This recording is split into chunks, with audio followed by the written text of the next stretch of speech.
BBC Radio Manchester. And here they are, Brian May and Kerry Ellis together. They are appearing tonight at Manchester's Bridgewater Hall, and they're here to tell us what it's all about. Kerry has been called one of the most promising vocal talents in the West End. And we know all about you, Brian. Do you? Oh, dear. Yeah. That sounds bad. Hello, Becky. Hello. Afternoon. You had a little bit of something to do with quite a biggish band, didn't you? The Queen days, yes. Well, the Queen is still there in some form. I don't even know what it is anymore, but it seems to be still there after 40 years. You must be very proud of it. I'm very proud of it. Yeah. I am, yeah. I've got over all the other stuff. Oh, because, well, you know, after Freddie went, I think we all tried to get away from it and restart our lives. But you can't, of course, you know, because you've spent most of your life building up that, whatever it is, that brand or that sort of spirit, you know, so you can't really walk away. So we never will walk away now. I was reading an interview with you on the internet in which you said, quite a recent interview, in which you said, if I have to talk about Freddie again, I'll spew. I quote, that's what it actually said. I think that was during the time when you were doing interviews about the anniversary. We did the 40th anniversary, yeah, and I thought, no, the actual thing was, you know, if people ask us about how, you know, what was it like when Freddie died, you know, you get to the point where you just cannot do that anymore, you know, so that was the point, yeah. And having said that, though, you also said you think about him every day, practically. Yeah, he's very part of our lives in a wonderfully positive way, because we shared all that stuff and we created all that stuff together, and like you say, I'm very proud of it. And I mean, we're doing some Queen songs in the show, and it's great, it's joyful, and Freddie's kind of there always, in a sense, so it's, you know, mostly I'm fine about it. It's great, you know, it's like you lose your parents but you don't lose them, you know. Tell me about your partnership, the two of you. Kerry is here, along with Brian, and... She's been very quiet so far. I'm doing all the talking. Well, Sorry. I was listening. I know, but I was sitting here thinking you must have to do a lot of listening when you're being interviewed together, because obviously we do. People talk to you, they have to talk to you about Queen, because there is a fascination there. But, you know, Kerry is here, very patiently sitting. This is how we learn about each other, mainly. You think, oh, really?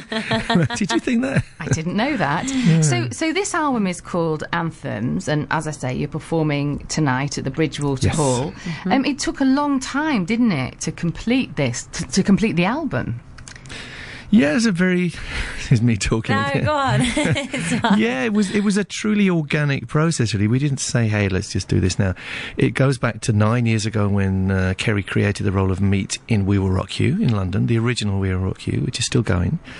And we were all just blown away with that voice. You know, she has an amazing instrument, unique, totally unique. And at that moment, I thought I'd like to make her album, you know, if she ever wants to make one. Because musical theatre is one thing. And since that time, to cut a very long story short, Kerry's become a huge star, about as big a star as you can be in musical theatre in the West End and Broadway. But I always had this knowledge, and she always had this knowledge, that she had more to give. She had the other side of her. She had this rock side to her. She's a rock chick, so it needed to be sorted. She looks like a rock chick, I have to say. Yeah. But Kerry, how very flattering. I know. You see, I shouldn't stay quiet for too long, because otherwise I get very embarrassed. Oh, don't be embarrassed. I'd bask in it if I were you. No, it's great. I mean, this is a dream come true for me, to finally be touring with you know, the album that we've done, and not playing a character, playing myself, and we're just having the best time. It's like I've been let loose, you know, after 10 years of doing shows, so I'm having a ball. How does it work on stage between the two of you? We're learning the whole time. Yeah. It's nice, actually. Yeah. We're becoming better at interacting, and it works very well. See, selfishly, it's great for me, because I don't have Freddie anymore, you know, and it's very hard to find people that you can work with in that way. And I'm not the kind of guitarist who just wants to wheedle all night. I want to play songs, and if you play songs, you need the singer. And it's perfect, you know, I have a great singer here, and yeah, we're learning to sort of tread around each other and not bump into each other. Yeah. It's good. You know, it's a big part of the show, in a sense, this business of kind of the leadership and the sort of the support that a guitarist gives, but the guitarist is also a voice, you know, so the guitar takes over at certain points and then hands the baton back to the singer, and I'm used to that. Yeah. We do have your Anthems album. We will be playing a song from that in a little while, but we've mentioned Queen, so let's hear this. My favourite, actually, Radio Gaga.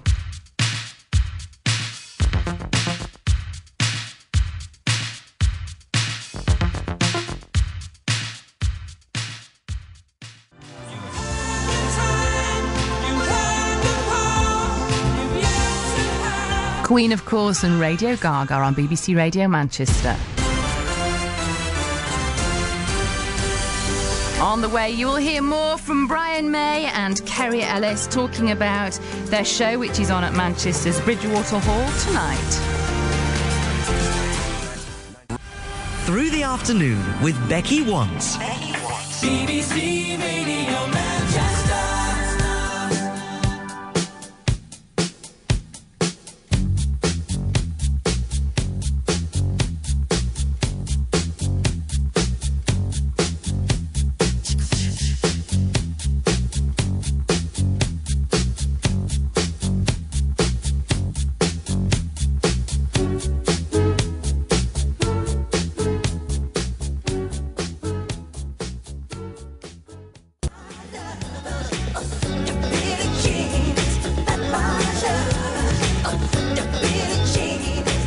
Michael Jackson, Billie Jean on BBC Radio Manchester. Goes on a bit, doesn't it? 3:10. Look, if Brian May says it goes on a bit, then I'm going to agree. It goes on and on, Brian, we weren't yes. bopping, though. We weren't dancing along a little You bit. were, yeah. Kerry Ellis and Brian May are with me this afternoon. They've joined forces for the album Anthems. You're going to hear one of the tracks off the album in a few minutes' time, and they are performing together here at the Bridgewater Hall tonight here in Manchester. And what were you telling us about Michael Jackson? Oh, I can't tell you. Oh, yes, you can.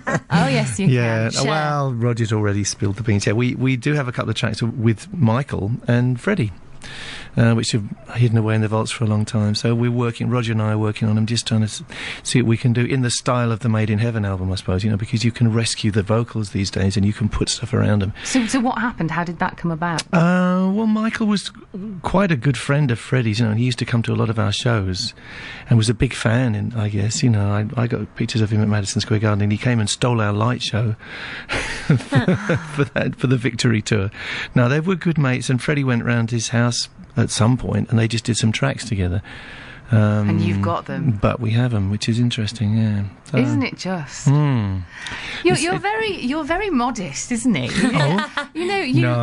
You appear to be. I mean, Kerry will know much better than me. Yeah, but, he is. You just kind of drop into the conversation that you've got tracks that Freddie Mercury and Michael Jackson recorded together, and all these people. I mean, not only huge celebrities that you've worked with and met, but also, I'm guessing, heads of state, very important world leaders. You must have, pressed the flesh with many people like that. A lot of stuff. Yeah, have to write the book.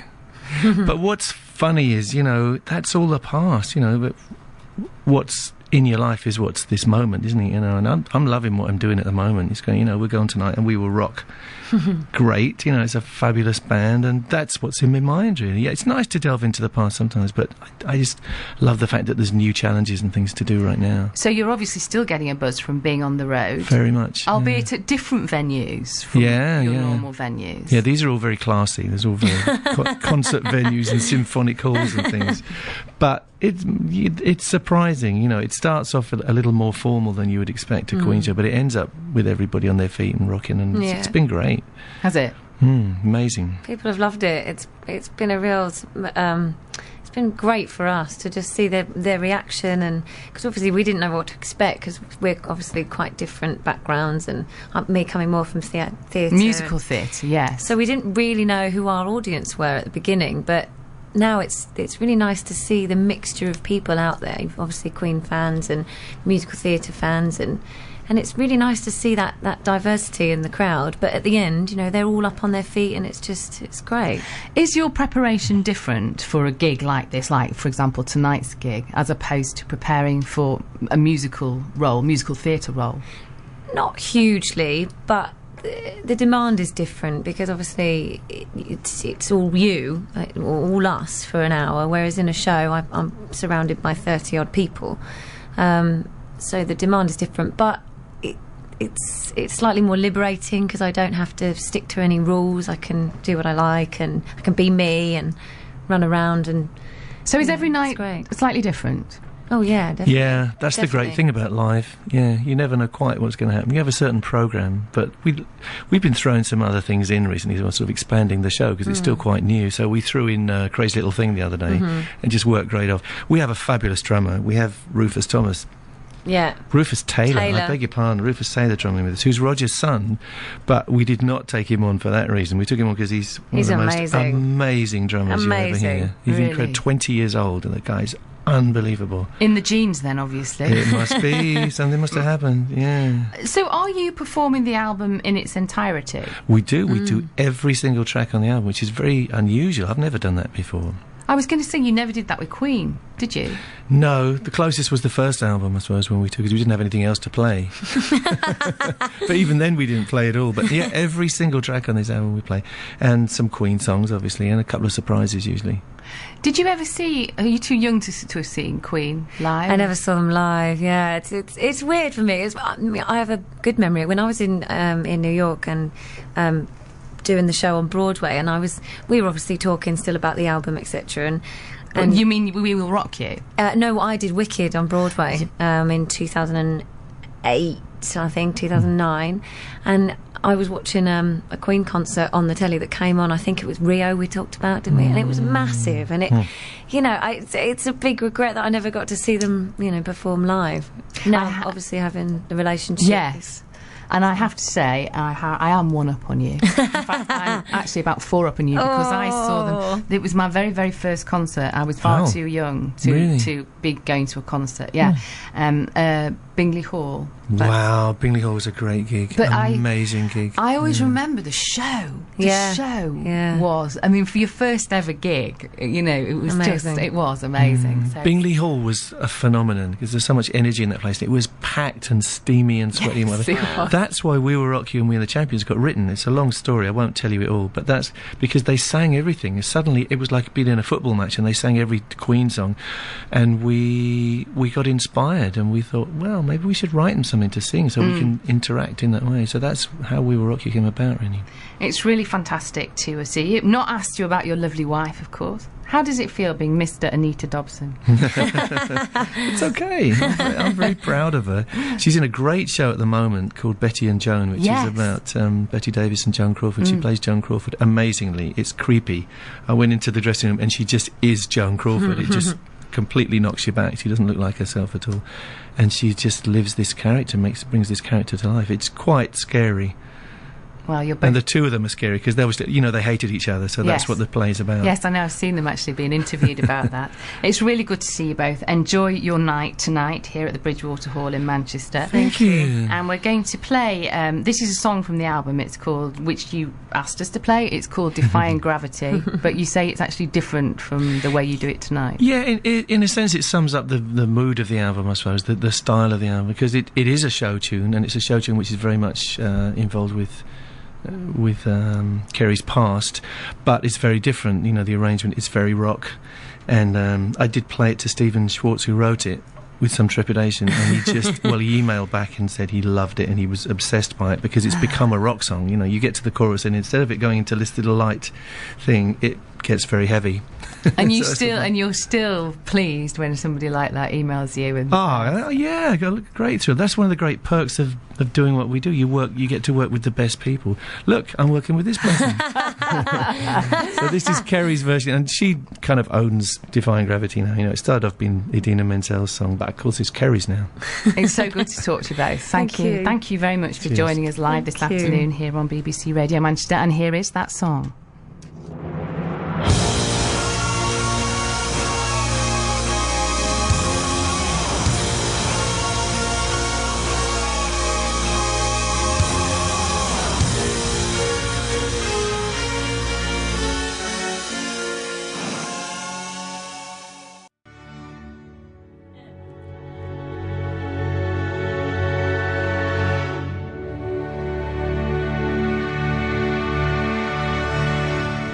That's Kerry Ellis, Defying Gravity on BBC Radio Manchester.